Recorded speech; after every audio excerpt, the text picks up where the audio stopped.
Mansion ফ্ল্যাটের একটা ব্লকের 4 তলায় থাকতেন ডেভিডসন দম্পতি। তার খোঁজ করাতে আমাদের জানানো হলো মিস্টার ডেভিডসন বাড়িতে নেই, তবে তাঁর স্ত্রী মিসেস ডেভিডসন ছিলেন।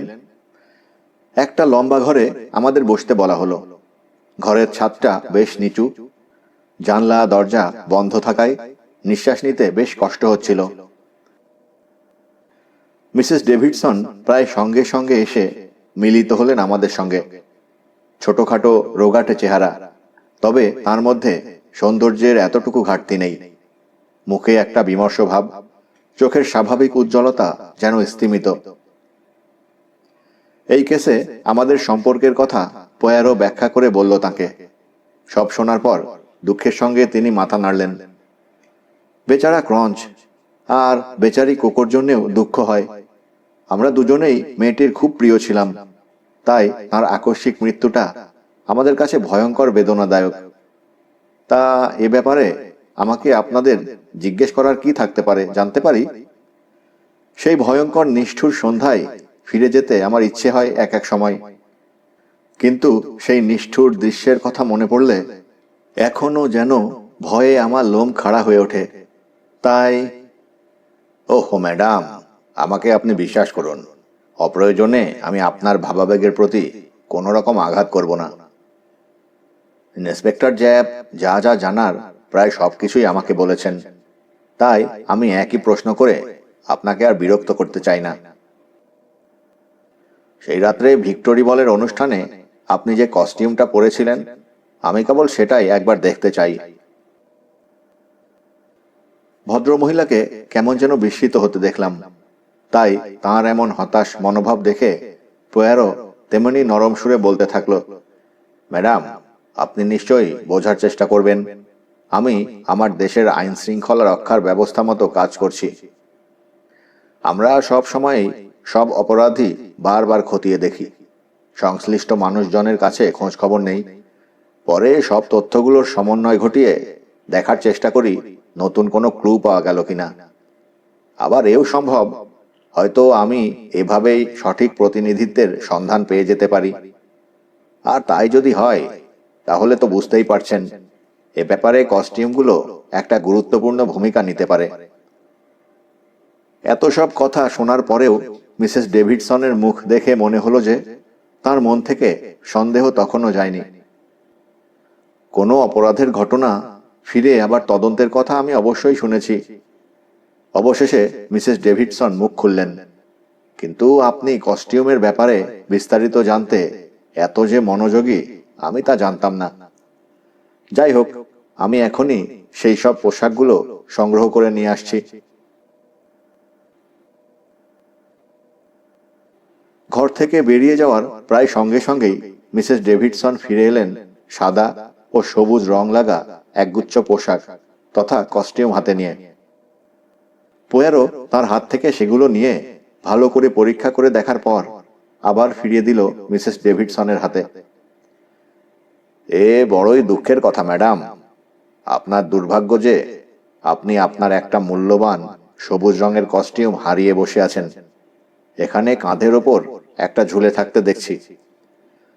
হ্যাঁ, ভিক্টোরি হলে সেটা ছিঁড়ে গিয়ে বিচ্ছিন্ন হয়ে যায়। আমি সেটা তুলে নিয়ে বেচারা লর্ড ক্রঞ্চকে দিয়েছিলাম, পরে তার কাছ থেকে ফেরত নেবার জন্য। এই ঘটনা নিশ্চয়ই নৈশভোজের পরে ঘটে থাকবে, তাই নয়? হ্যাঁ, ঠিক তাই। আর সম্ভবত সেই ভয়ঙ্কর বিয়োগান্ত নাটকের খুব বেশি আগে নয়। এই সময় মিসেস ডেভিডসনের বিষণ্ণ চোখে একটা আবছা সতর্কের ছায়া পড়তে দেখা গেল, এবং প্রায় সঙ্গে সঙ্গে তিনি উত্তর দিলেন, না না, তার অনেক আগেই, বস্তুত নৈশভোজের ঠিক পর মুহূর্তেই। তাই বুঝি? ঠিক আছে, আজ এই পর্যন্তই। এরপর আপনাকে আর আটকে রাখবো না। অশেষ ধন্যবাদ ম্যাডাম। ভালো কথা পোয়ারো। বিল্ডিং থেকে বেরোবার সময় আমি বলে উঠলাম, এটাই তাহলে সবুজ কস্টিউম রহস্যের ব্যাখ্যা বলা যায়। আমি অবাক হচ্ছি। কেন? তোমার এই কথার অর্থ কি? হেস্টিংস, তুমি নিশ্চয়ই আমাকে পোশাক পরীক্ষা করতে দেখে থাকবে। হ্যাঁ, দেখেছি বই কি। যে কস্টিউমটা পাওয়া যাচ্ছে না, ভদ্রমহিলার বর্ণনা মতো তার একটা অংশ বলপূর্বক টেনে ছেঁড়া হয়নি। আসলে সেটা কাঁচি দিয়ে কেটে নেওয়া হয়েছিল। তার প্রমাণ, সুতোগুলো একেবারে সমান ছিল। কোথাও এতটুকু ফেঁসো বলতে কিছুই ছিল না। প্রিয় পোয়েরো, আমি মৃদু চিৎকার করে উঠলাম। ব্যাপারটা যেন ক্রমে ক্রমে আরো বেশি করে এই মৃত্যুর সঙ্গে জড়িয়ে পড়ছে। অপরপক্ষে পোয়েরো শান্ত ও সংযতভাবে বলল, এটা আবার একটু একটু করে ক্রমশ সহজ থেকে সহজতর হয়ে উঠছে।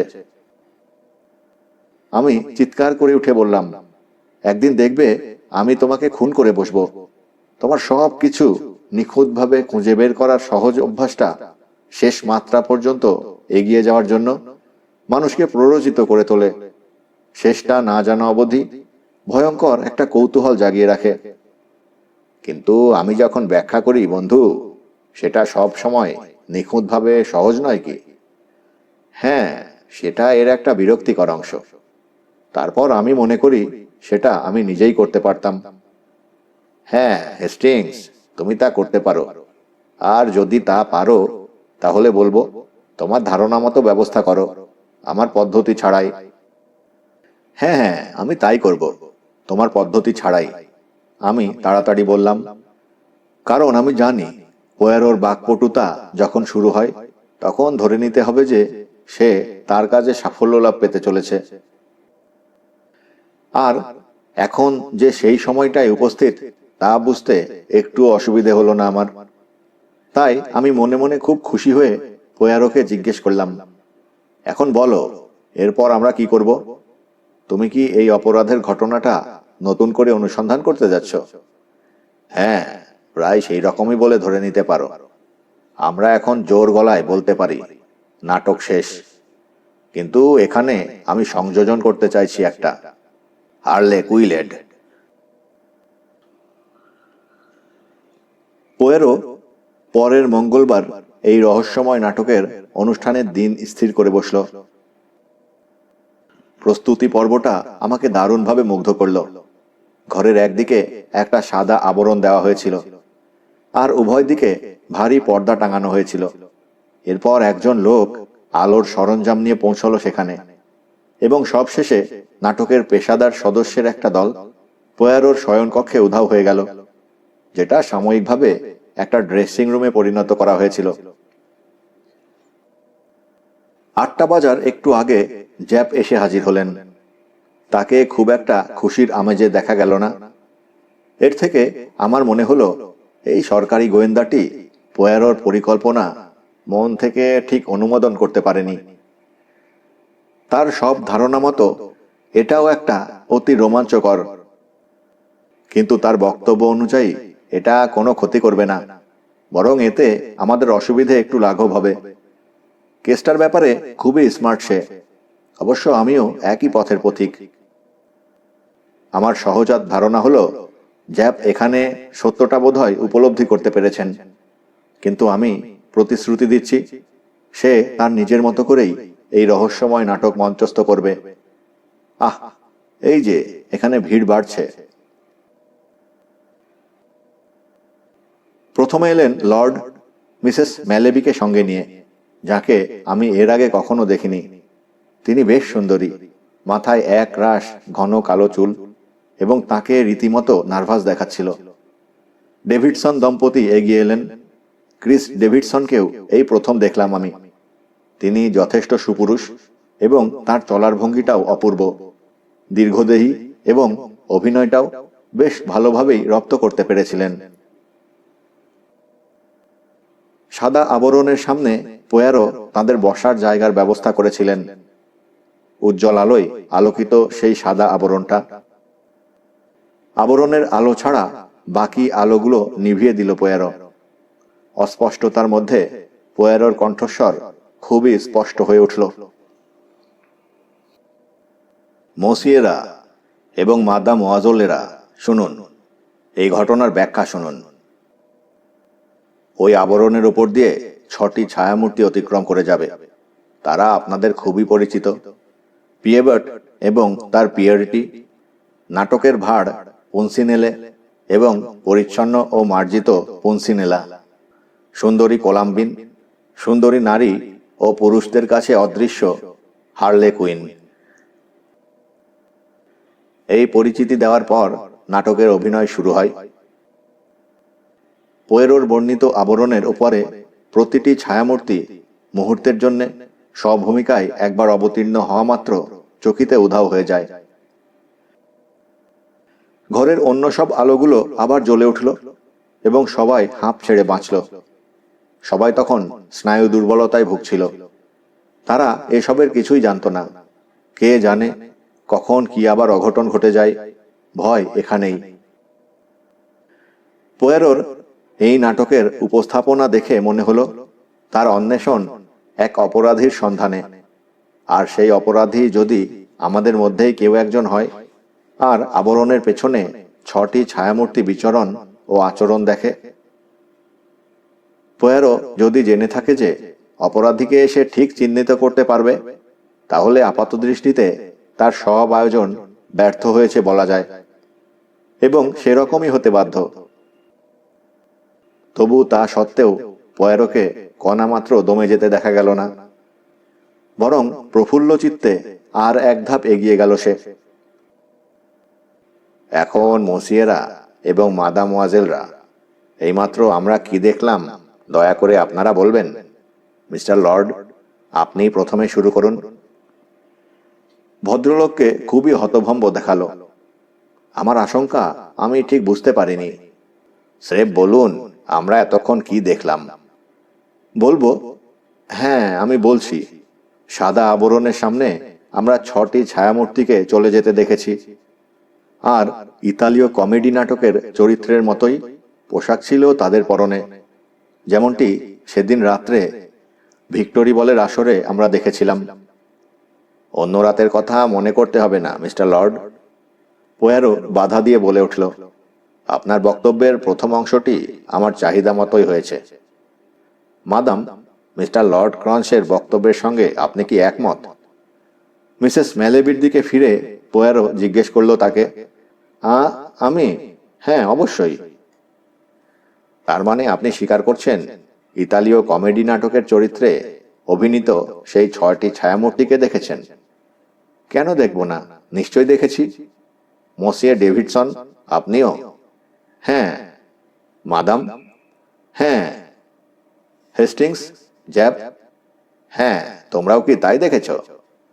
এই বলে পোয়ারো পালা করে আমাদের সবার দিকে তাকালো। তার মুখটা নেহাতি বিষণ্ণ দেখালো, আর তার চোখ দুটি যে কোনো বিড়ালের মতো সবুজ দেখাচ্ছিল। তবুও আপনারা সবাই একই ভুল করেছেন। আপনাদের চোখগুলো আপনাদের মিথ্যে বলেছে, যেমন মিথ্যে বলেছিল ভিক্টোরি বলের রাত্রে। আপনাদের চোখ দিয়ে দেখা যেমন তারা বলেছে, সব সময় সেই দেখাটা সত্যি হয় না। যে কেউ মনের চোখ দিয়েও দেখতে পারে, অনেকে আবার তার ধূসর কোষও কাজে লাগাতে পারে। তারপরের ব্যাপারটা কি জানেন? আজ রাত্রে এবং ভিক্টোরি বলের রাত্রে আপনারা 6টি ছায়ামূর্তি দেখেননি, আসলে দেখেছেন 5টি। আবার দেখতে চান? ঘরের আলোগুলো আবার নিভে গেল। আবরণের সামনে গমনরত একটি ছায়ামূর্তি, পিয়েরট। কে সে? পোয়ারো জানতে চাইল। ওটা কি পিয়েরটের? হ্যাঁ হ্যাঁ, ঠিক তাই। আমরা সবাই একসঙ্গে বলে উঠলাম। আবার দেখুন। লোকটি দ্রুত হাতে আলগা পিয়েরটের পোশাকটা ত্যাগ করে অন্য পোশাকে সাজিয়ে ফেলল নিজেকে। সেখানে উজ্জ্বল আলোয় হার্লে কুইন যেন জ্বলজ্বল করছিল। ঠিক সেই সময়ে একটা চিৎকার শোনা গেল, আর সেই সঙ্গে চেয়ার উল্টানোর শব্দ হলো। আমি আপনাকে অভিশাপ দিচ্ছি, খিঁচিয়ে উঠলেন ডেভিডসন। আমি আপনাকে অভিশাপ দিচ্ছি। বলুন, কি করে আপনি অনুমান করলেন? পোয়েরোকে কোনো কৈফিয়ত দিতে হলো না। সে কিছু বলার আগেই হাত কড়ার ঠুনঠুন শব্দ উঠল, এবং তারপরেই ইন্সপেক্টর জ্যাপের বজ্র গম্ভীর কণ্ঠস্বর ডেভিডসনের কণ্ঠ ছাপিয়ে ভেসে উঠল। ক্রিস্টোফার ডেভিডসন, আপনাকে গ্রেপ্তার করলাম। আপনার বিরুদ্ধে অভিযোগ হলো আপনি ভিসকাউন্ট ক্রন্সকে হত্যা করেছেন। এখন থেকে আপনি যা কিছু বলবেন সবকিছুই আপনার বিরুদ্ধে প্রমাণ হিসেবে ব্যবহার করা হবে। মিনিট 15 পরে ভালো ও দুর্লভ কিছু খাবার নৈশভোজে পরিবেশন করা হলো এবং পোয়ারো সদা হাস্যময় মুখে তার আতিথেয়তার একটা সুন্দর নিদর্শন দেখিয়ে আমাদের কৌতূহলী প্রশ্নের উত্তর দিতে থাকলো। এ খুব সহজ ব্যাপার। যে পরিস্থিতিতে সবুজ কস্টিউমের অংশবিশেষ পাওয়া গেছে, সঙ্গে সঙ্গে তা থেকে অনুমান করে নেওয়া যায় যে সেটা খুনির কস্টিউম থেকে কাঁচি দিয়ে কেটে নেওয়া হয়েছিল।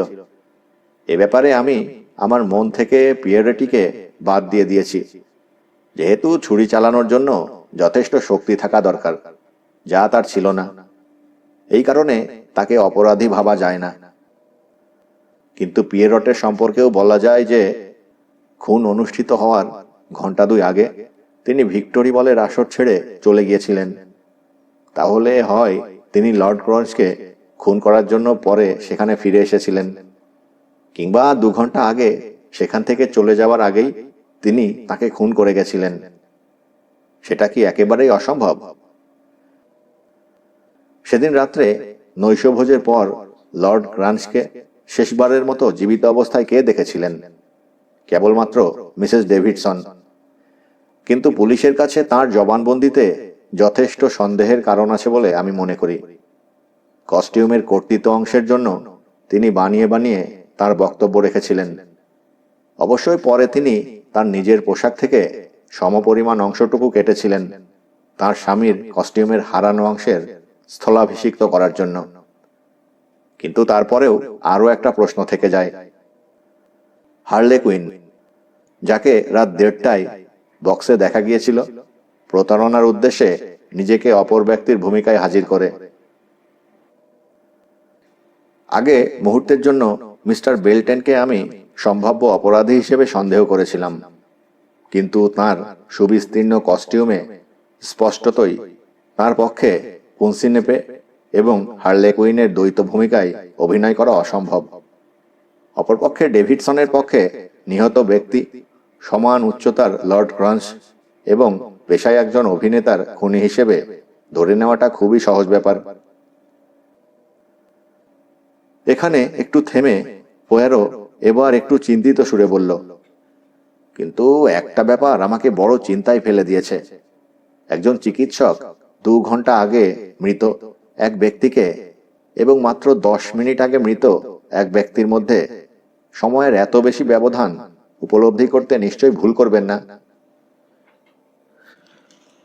হ্যাঁ, তিনি নিশ্চয়ই সেটা উপলব্ধি করতে পারতেন, কিন্তু যে কোনো কারণেই হোক তাকে মৃতদেহের কাছে নিয়ে যাওয়া হয়নি এবং তিনি স্রেফ জিজ্ঞেস করেছিলেন কতক্ষণ আগে এই ব্যক্তির মৃত্যু হয়েছে।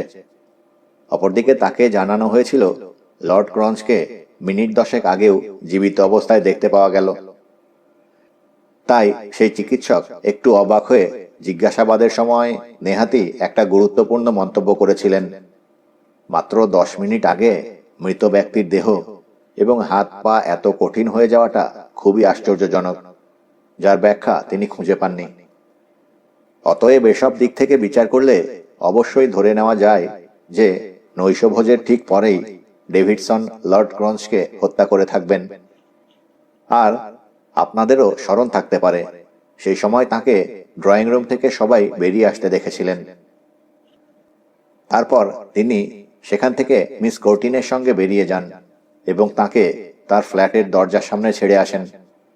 মিস কর্টিনে তখন লর্ড ক্রঞ্চের আকস্মিক মৃত্যুতে খুবই ভেঙে পড়েছিলেন, কিন্তু তাকে সান্ত্বনা দেবার জন্য মিস্টার ডেভিডসন তার ফ্ল্যাটের ভেতরে পর্যন্ত প্রবেশ করেননি এবং বাস্তবসম্মতভাবে ফিরে আসেন কলোসাসে, কিন্তু হার্লে কুইন হিসেবে, পিয়েরট হিসেবে নয়। এটা তিনি করেছিলেন স্রেফ তার বাইরের কস্টিউমটা গা থেকে খুলে ফেলে। মৃত লর্ড ক্রঞ্চের কাকা সামনের দিকে ঝুঁকে পড়লেন, তার চোখ দুটি বিস্ফারিত। কিন্তু তাই যদি হয় তাহলে ধরে নেওয়া যায় যে মিস্টার ডেভিডসন সেদিন রাত্রে ভিক্টোরি হলে তার শিকারকে হত্যা করার জন্য আগে থেকে তৈরি হয়েই এসেছিলেন। এখন কথা হচ্ছে যে এই হত্যাকাণ্ডের পেছনে তার কি উদ্দেশ্যই বা থাকতে পারে, সেই মোটিভটা আমি এখনো পর্যন্ত খুঁজে পাইনি। আহ, তারপরেই আমরা দ্বিতীয় বিপর্যয়ের মুখোমুখি হই। সেটা মিস কোর্টিনের মৃত্যু। সেখানে একটা অতি সাধারণ পয়েন্ট প্রত্যেকের দৃষ্টি এড়িয়ে যায়। আমরা জানি কোকেন বিষক্রিয়ার ফলেই মিস কোর্টিনের মৃত্যু হয়েছিল, কিন্তু পরে দেখা যায় যে সেই কোকেন যে এনামেল বক্সের মধ্যে ছিল সেটা লর্ড ক্রন্সের মৃতদেহের পাশেই পড়ে থাকতে দেখা যায়। তাই স্বভাবতই প্রশ্ন জাগে, যে কোকেন তার মৃত্যুর কারণ হয় সেটা তিনি কোত্থেকে পেলেন? কেবলমাত্র একজন লোকই সেটা তাকে যোগান দিতে পারে, তিনি হলেন ডেভিডসন। আর সেটাই সবকিছুর ব্যাখ্যা করে দেয়। সবাই জানেন ডেভিডসন দম্পতির সঙ্গে মিস কোর্টিনের বন্ধুত্ব ছিল, এবং মৃত্যুর কিছুক্ষণ আগে তিনি চেয়েছিলেন মিস্টার ডেভিডসন যেন তাকে সঙ্গে নিয়ে তার ফ্ল্যাটে পৌঁছে দেয়। আমরা আবার এও জানি যে লর্ড ক্রন্স মাদকদ্রব্য গ্রহণের ঘোর বিরোধী ছিলেন, আর ডোর্টিনে যে কোকেনে আসক্ত ছিলেন সেটা আবিষ্কার করা গেছে। আর এর থেকেই সন্দেহ করা যায় যে ডেভিডসনই তাকে কোকেন যোগান দেন। নিঃসন্দেহে ডেভিডসন এটা অস্বীকার করেছিলেন, কিন্তু সেদিন ভিক্টোরি বলে লর্ড ক্রন্স মিস কোর্টিনের কাছে এর সত্যাসত্য জানার জন্য বদ্ধপরিকর ছিলেন। মিস কোর্টিনেকে তিনি ক্ষমা করে দিতে পারতেন, কিন্তু মাদকদ্রব্য ব্যবসায়ী মিস্টার ডেভিডসনকে নিশ্চয়ই তিনি কখনো ক্ষমা করতে পারতেন না।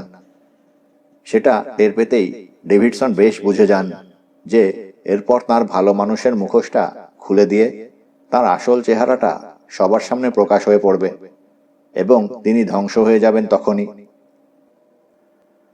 তাই তিনি সঙ্গে সঙ্গে সিদ্ধান্ত নিয়ে নেন, যেভাবেই হোক লর্ড ক্রন্সকে সরাতে হবে।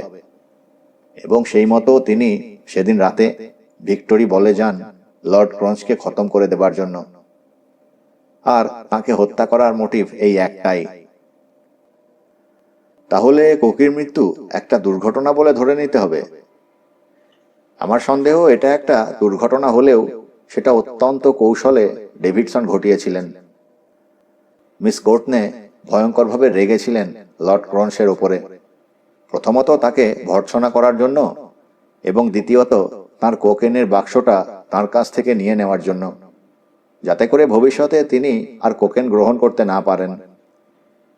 যাই হোক, সেদিন রাত্রে ডেভিডসন মিস কোর্টেনেকে নতুন করে কোকেনের যোগান দিতে সম্ভবত তাকে পরামর্শ দেন লর্ড ক্রন্সকে ভোলার জন্য, তিনি যেন কোকেনের মাত্রাটা বাড়িয়ে দেন।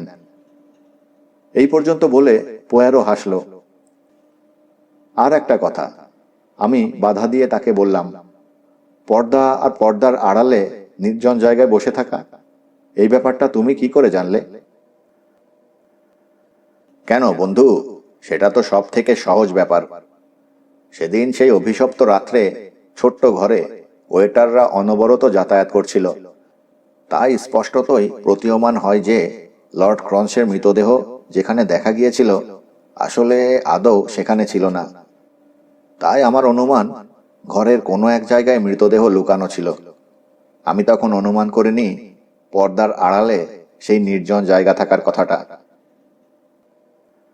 ডেভিডসন মৃতদেহটা সেখানেই টেনে নিয়ে থাকবেন, এবং পরে বক্সে নিজের দাঁড়িয়ে থাকার দৃশ্যটা অন্যদের দৃষ্টি আকর্ষণ করার পর, সবাই ভিক্টোরি হল ছেড়ে চলে যাবার পর তিনি আবার মৃতদেহটা সেই ছোট্ট ঘরের মেঝেতে টেনে এনে রেখে যান। এটাই তার সবচেয়ে ভালো গতিবিধি। অত্যন্ত চতুর লোক তিনি। কিন্তু পোয়েরোর সবুজ চোখে আমি নির্ভুল না বলা মন্তব্য স্পষ্ট পড়তে পেরেছিলাম, কিন্তু এরকুল পোয়েরোর মতো অত বুদ্ধিমান নয়।